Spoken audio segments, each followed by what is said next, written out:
Evening and welcome to another live with me, Paul Addict Mentor. If you don't know who I am, I'm someone who spent 22 years in prison, 27 years in active heroin and crack cocaine addiction. I now help people by going around giving talks, trying to inspire addicts to get clean and try to inspire the young to understand that addiction and prison ain't no joke. Tonight, you beautiful people, I am here to tell you some prison stories. I love it when I decide to do these. I call these Simo Simmons's prison tales because 22 years in prison, you get to see a heck of a lot of stuff. You know, 98% of the time is boredom, boredom, boredom. But there's 2% of the time that is absolutely fantastic. And it's that 2%, there we go. It's that 2% I want to talk to you about. That 2% of there we go. I can hear myself now. That 2% is what I want to talk to you about. That 2% of craziness when the boys get together and it can all go all sorts of ways. I'm going to talk to you about an event that I call the fire hose event. I was in HMP Stockton. I was coming up for parole, so I was supposed to be being on my best behaviour, not not getting involved in anything stupid. However, I was actively smoking spice and whatever I could get my hands on at that point. My head was all over the place, and I really struggled to sort of maintain normality unless I was getting high. So I had a huge spice habit. Now, a chain of events happened. Some guys, the big I ams of the jails, what they like to do is give their phones, their illegal mobile phones, to other prisoners to hold overnight. So if they get cell spun, there's no phone to be found. And they do their business elsewhere, or they get the phones passed via lines out the window. So one of these guys, they'd been looking after this kiddie. They'd been giving him loads of spice, make sure he's got vapes to vape, or he's got canteen, and they'd asked him to look after this phone. And they give him 2 sheets of spice, so that's 2 A4 sheets of spice paper and a phone to hold overnight. Sorry, back the arms. Overnight. Can you tell what's about to happen? I bet you can't. So they've been looking after him, and this is going on for a little while. So one night he bangs up with this spice, he bangs up with this phone, and he's done what a lot of addicts do. They start smoking what they're supposed to be holding. He smokes a little bit, and a little bit more, and a little bit more. And before you know it, evening, Craig, we are multi streaming on Facebook and YouTube this evening. So he smoked a bit more and a bit more, and most probably by the morning he'd smoked so much that he was in a situation like, I am fucked here. I'm in serious, serious trouble. So he put himself behind the door, which means he's locked himself off. He's got on the bell early in the morning and said to the officer, boss, don't unlock me up. Don't bang me up, because that's it, right? I don't want to be out there. I am being bullied. I'm under pressure and just going, I can't handle it anymore. So he's banged himself up. And the guys on the wing, they're actually going mental, absolutely mental. He's like, I want my fucking spice. I want my phone, you cunt. I'm going to fucking kill you. I'm going to smash you up. I'm going to slice you and dice you and, all of that rubbish. But it's all for nothing. So what do? They start paying guys to do things. Some guys got paid to piss in a bottle and put it through the side of his door. Because it's quite grotty stuff in prison. That's the kind of behaviour they did. However, someone said to me, if I give you 50 quid's worth of spice, would you flood him out? And I'm going, Hold up, let me see. So I've gone down now. There's a big fire hose attached to the side of the wall. It's a big box. You know, I'm talking about 2 foot by 2 foot squared, this box, right? So it's there. And I've put my hand in it and I've caught the corner. I've just gone bang, popped it. Sorry about the yawning. Popped it. That head's getting in trouble and hitting the numbers for 5 minutes getting high. That is the story we're on right now, Craig. Yeah. So I've popped the fire hose open, right? Now it's open. And inside there, it's got the key for the center of the door. So if there's a fire, they put the hose in and turn the hose on and spray the cell so they don't have to open it. Yeah, because that's what they do. They don't open the cell. If you're in a cell fire, whether you've caused it or not, they tell you to get on your bed and they'll just spray the cell. They ain't letting you out for shit. So I've popped the middle of the door open now. I've popped it open and I'm running down the landing. Don't forget, I'm going through my parole process. But man's paying me £50 worth of spice, so I don't care. So I'm running down the landing with this fucking hose. I've got the hose, I've put the hose in, I've gone rude boy, pass the phone through the hole now. Because it's only a little Zanko, a little thing like it would have fit through the hose hole, no problem. He's like, I ain't got the phone. I've gone, bruv, he's telling me he ain't got it. What, you want me to do this? So I've just fucking turned this hose on. It's literally gone, push me back a little bit. That water has come out of the door. It's fucking sprayed all the way up the landing. I put it back in, like spraying this guy right up. Fuck me, screws come from absolutely everywhere. They come from everywhere.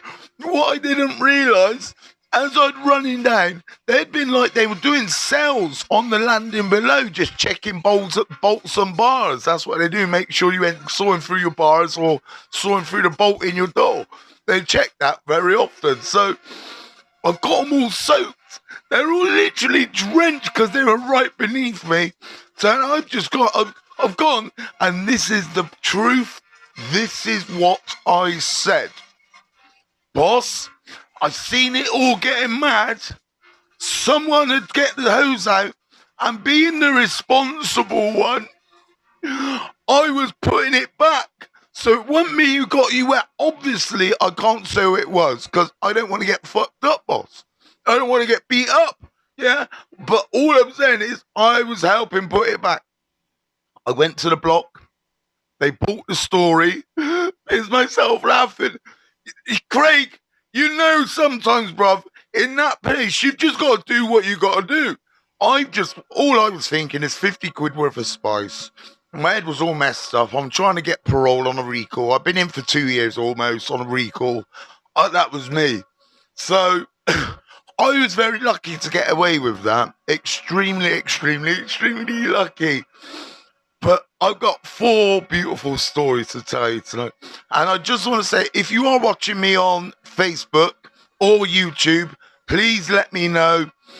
I know I've got to wing it some. Yeah, you have literally got to wing it sometimes, Craig. Now, let me tell you what happened to me when I did something. I never locked myself in the cell. Not on this occasion, anyway. But let me tell you, right? So, I had a friend in jail, and he was a mate, right? He was a mate. You don't get many of them in there. And he had access to the orange chemical that they're soaking in the spice paper. So he's got access. And he's making it in his cell. And about 1 minute before bang up, he's ran to my cell with, do you know, like the silver takeaway containers? It was one of them. And it had just loads of orange chemicals in the bottom. You could see it was thick. And he was like, Paul, can you hold that for me? So he's passed me this thing of spice. Well, you know, I'm thinking, of course I'll hold that for you, bruv. Of course I will. Right? So I've banged up with it now. Thankfully, you're at the other side of all of that madness, yeah. But tonight, Matty, this is prison stories. This is what we talk about on prison stories. I remember when, let me do this because I know I can do this and I can read it better. There we go. I remember when Spice was test before. First time I got what I convinced Screw he was reading wrong after realising he didn't know how to read the result properly. But it's alright. I failed it, but I got off with a nicking. There we go, mate. And at that time in jail, you're like, I need to be doing that because I need to be doing that. I love that. Oh, look, where's all my comments gone? Oh, there. That's how I do it. Oh, sweet. Sorted. So, just before bang up, my guy, who will get on with, innit? Right? I'll be honest, I don't know if it comes to a toe-to-toe. I don't know if I would have had him, he would have had me, or, do you know, I don't know the situation, right? So, I banged up with this fucking container, and, you know, it's about 2 mil thick of this chemical, right? Hundreds and hundreds of pounds worth of paper could have been made from it. And, you know, I'm actively using. So I've got a little corner bit of a paper. I've gone, right, first time in, I've gone with something like that. You know, something like a big stamp. And I've put in, give it a little scrubbity scrub on the surface. It was all orange and damp. Did it on the other side. Put it on my hot pipe. Left it for about half an hour, being very good, very good. Then I've broken it up into about 10 pipes. Gone boom, boom, boom. Done the first one.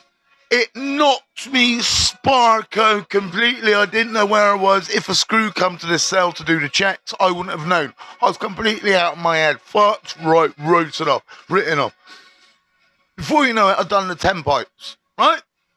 So now I go for another bit of paper. So about that size, right? So I've got that, done it. Smoked all that. Then we're going on to, like, you know, and before I know it, I'd smoked it all. Right, the pan is now completely clean. I have fucking caned the lot of it, right?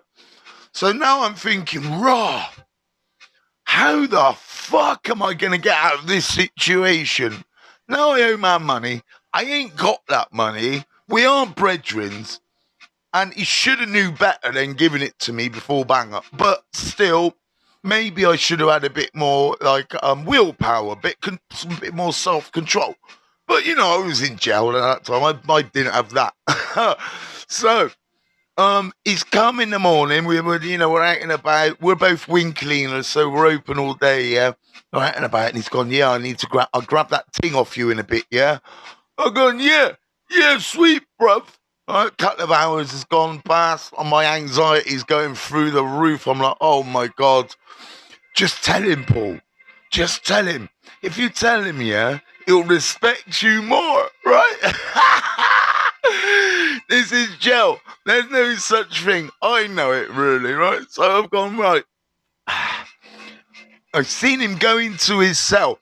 Now, just so you understand, right, these are in the jail we were in.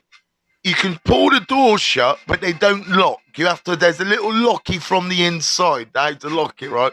So I've gone to his cell. I've seen him go in. Now I've gone to the door. He's sat at his desk. Cells aren't big, even in Whitney. Cells aren't big, but he's sat on his thing like he goes, he said, yeah, I need to grab that thing off you in a minute, Simo, yeah? I've gone, bruv, you know, I've got something to tell you, you know. You know, he's like, what, man? Like, you know, I know he's not having a good day already, but I'm like, mate, Nicky Wilson, good evening. I'm like, I got to tell this guy I've smoked all of his shit, right? Now, we're in jail, and the consequences for my actions could be any number of things right now. Even though I'm a big-ass guy, in jail, that don't mean shit, right? Because you're in there on your own, unless you're not, and you got your mandem. Like, and he genuinely had his mandem, and I didn't. Right, so I'm at this cell door now. I've kind of got my foot on the door, if you know what I mean. I got the handle, and I'm saying, yo, bro, I had a madness last night, you know. I don't know what happened, but I smoked all your things, yeah? He launched towards the door. I'm smart. I've gone, boom. Now I'm holding the door shut from the outside. I'm locked this brother in a cell like I'm a fucking screw. And I'm like, rude boy, I ain't letting you out until you calm down. I'm trying to like use my head, trying to get a bit of self-control over this madness, and he is going absolutely ballistic. I trusted you. How could you fucking do that to me? I'm like, rude boy, you need to calm down. One, I don't want to open the door, but you're gonna bait the screws, and then I'm just gonna have to fucking run for it. Fucking dying with laughter, good, because you know this shit, it happens in jail. You know this is a true story. I don't need to make this up. I swear, I had him locked in that cell for about 6 minutes going, bruv, I'm going to pay you your money back, yeah? Just you need to understand that I'm a smoker and you give me a whole heap of smoke to bang up with. I don't know what you were thinking. Now I'm putting the blame on him. Now this is how good I was. I'm like, I don't know what you were thinking, brother. Why would you give it to me of all people? Then he just turned to me. He said, bruh, that's it. Me and you are done. You're too fucking crazy for me. And that was... And then I opened the door. And to be honest with you, for the next day or something, I was a bit sketchy. Because I'm thinking, this brother, he's going to fuck me up in a minute. You know what I mean? He's going to come and table leg me or shank me down my back. Because that's the kind of craziness. But whilst I was in that madness, I didn't care. I literally didn't care. And so that is what I would call my spice tray story, right? I got one more beaut to tell you. And this one, I was stupid. I could have lost. Man's gonna come pop you up, Matt, innit? Matt, seriously, mate. Honestly, wow, Uncle Matty. That was the nuttiest. That's one of the funniest scared I've been. I wasn't really scared, right? Because at the end of the day, if I'd had to go into the cell and I'd tear up with a guy, we would have done it, innit? But I'm trying to like get my way through jail, and like I just done the most stupid thing. But nothing, and I say nothing I did in prison is more stupid than what I am about to tell you. Nothing is more stupid than what I am about to tell you I did. So, I was in, right, 1 minute. Mate, I've got a similar story to tell. You on the next live. I can talk to you, mate. Too much to put in the comments. I love it. And that's why I tell these stories, because we all forget. There's some craziness. I've done like mad robberies in there and everything. I'll tell you many stories, but you're not getting them all at once, okay? So, this one, I was in Cat D prison. Now, when I was in Cat D prison, I went in there for long, as you can imagine. I wasn't suited to that environment at all. I wasn't. I really wasn't suited to that environment. So, when I was in there, I was actively holding down a heroin habit. I was using about a gram a day, £100 worth a day, I'd say, street value. So I would do whatever it took, really. I would take maximum risks for minimum rewards. So, this is a Sunday. I'm in HMP Lay Hill. And, you know, I've been smoking. I've been up most of the night smoking shit, you know, gouging out, waking up, all in all types of terrible. I was in a real bad state. I looked terrible, to be honest with you. And it's Sunday. It's about 2:00 in the afternoon on a Sunday. Now, just so you know, Lay Hill is in Gloucestershire, right? Wootton Under Edge, just outside. And there's a tiny village about a mile away, right? Tiny little village with a little village shop and a little spa and stuff like that. So about 2 p.m. on a Sunday, everyone's going, right, who's doing the shop run for the vodka? So this is the deal for vodka runs in captive prisons. If you get someone a bottle of vodka, you get a bottle for yourself or the price equivalent. So it was worth the risk. If 5 people ordered bottles of vodka off you and you had to go to the shop to buy 5 bottles, then you've made yourself 30, 40 quid, right? So that was the way we were doing it. And so we've all decided, what, so many bottles. And I'm like, yeah, I'm on a wicked raise here, rat-ta-ta-ta. Now, to get that, I'm having to abscond from open prison, go to the shop, and then break back into the open prison, well, before anyone sees me, yeah? Let me just do this a minute. Oop. Oh, bloody hell. Oh, never mind, it'll go. I'm sure it'll go in a minute. There you go. Yeah. I don't know what I'm doing. Oh, there we go. There we go.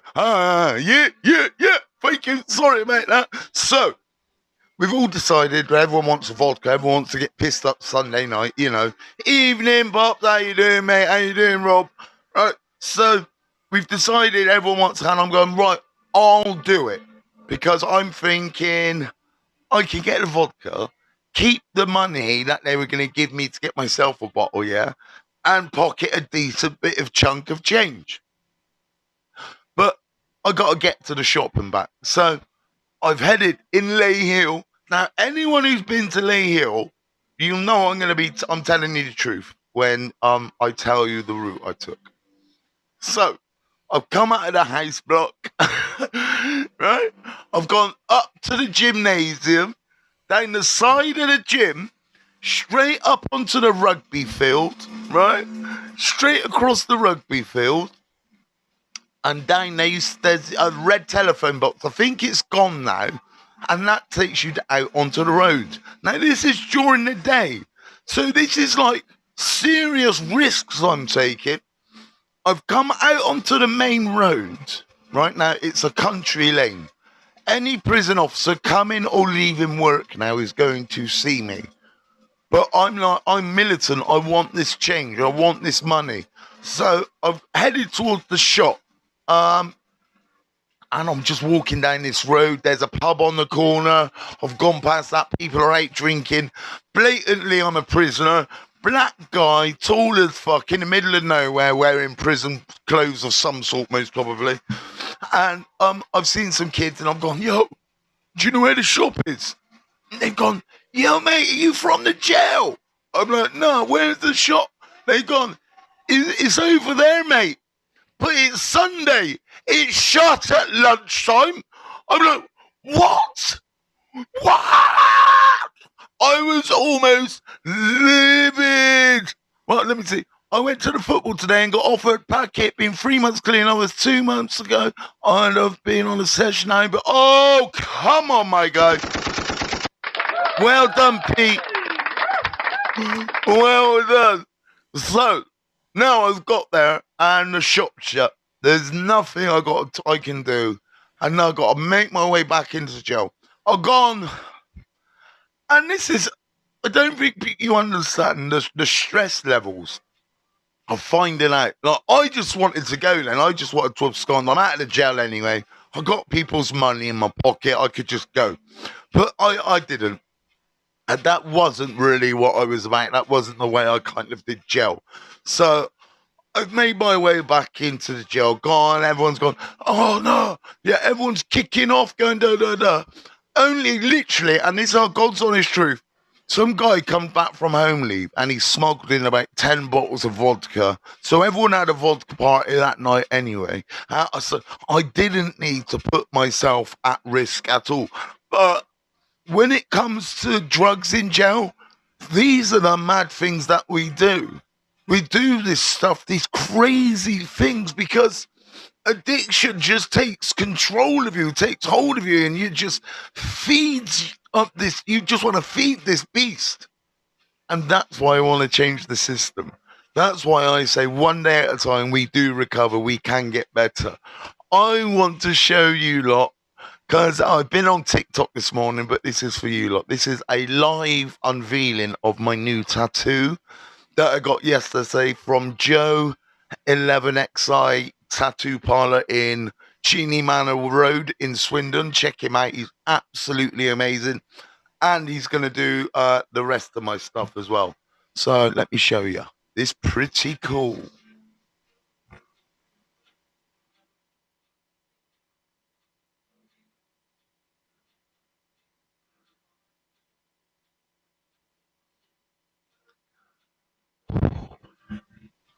Not bad. I swear to God, it was so painful. My arm is still swollen. Here, Leon's here. Yeah, yeah, yeah, yeah. Leon's here. You've missed it, Leon. We've been having. I've given a couple of good stories, but you know this will be on replay all evening long. There is one more I want to tell you, but I don't think I'm going to bother. I've done about 28 minutes, so and I'm feeling good and I'm feeling positive, and I'm feeling that my prison stories for tonight are well and truly over. I just want to say thank you to everyone who follows me, messages me, and really wishes the best of us. So these pin badges, Tony Morris, I am all good. Thank you so much for asking. Right, I've just had these pin badges made. These are brand spanking new. Let me take them out of the bag because you can't see them very well in the bag. So I've had these made. These absolute beauts.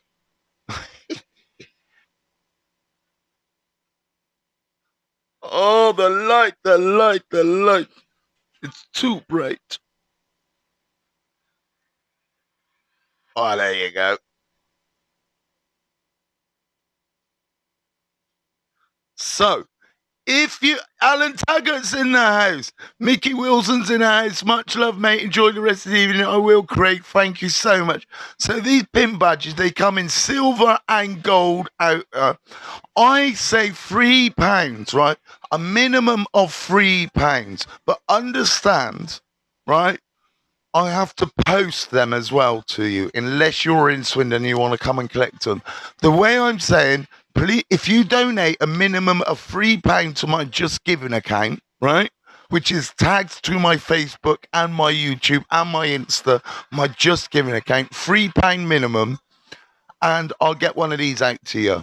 All right, but when I say £3 minimum, please be generous because it all goes into my travel for the talks that I'm doing next month. Well, we're almost there. March is extremely busy for me for live talks. I've got 4 or 5 booked in for all over the place, so I'm really looking forward to it.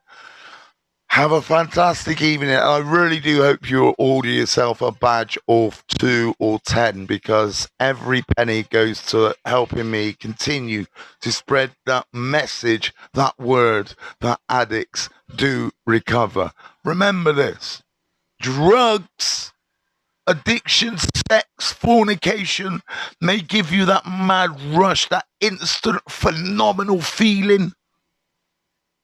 When that all wears off and when you're all alone and you ain't got nothing, it's still just you and your problems. Having a fantastic evening, people. Peace, love, and unity.